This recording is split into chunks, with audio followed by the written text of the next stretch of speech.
Hi,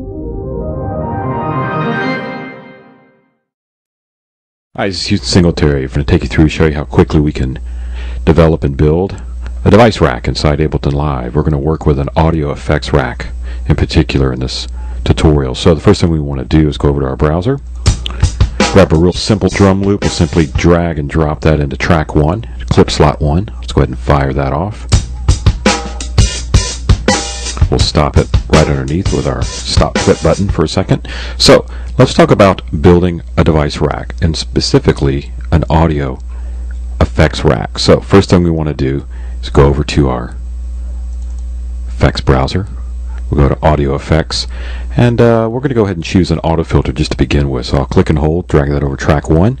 Immediately opens up our device view down here. Here's our auto filter. We'll go ahead and play. Activate the auto filter a little bit. There we go. That's what we're looking for. But what would be really cool is we could develop up some control using these intuitive macro controls that are part of the device rack. So what we want to do is we'll click and hold, right click, hit group. Immediately opens up a folded device rack view to the left. You can see that there. We'll open it up with our first icon here. Brings up our macro mapping knobs. This is what I'm talking about. So the first thing we want to do is go back over, select, let's say, frequency.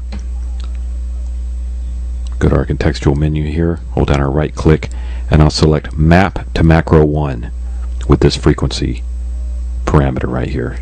Once I do that, now I can go back over to macro knob 1.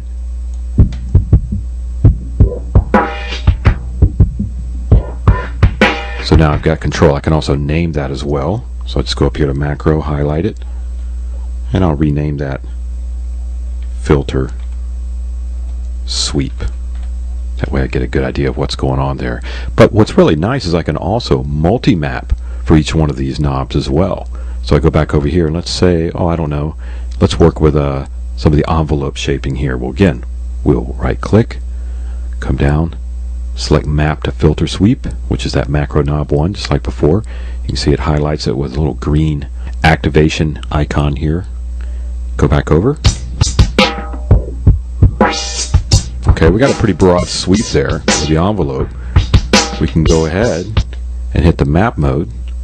This opens up a window where I can actually dial in exact parameters. So in this case, for the envelope, you see right here, envelope modulation, I may just want to squeeze that within some parameters here of somewhere around 20.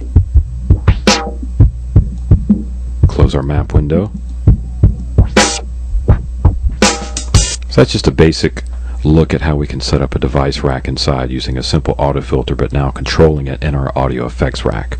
And we'll be back for another tutorial on how we can set up other macros, multi-mapping, and start developing some chains which will allow us to run multiple effects in parallel and serial.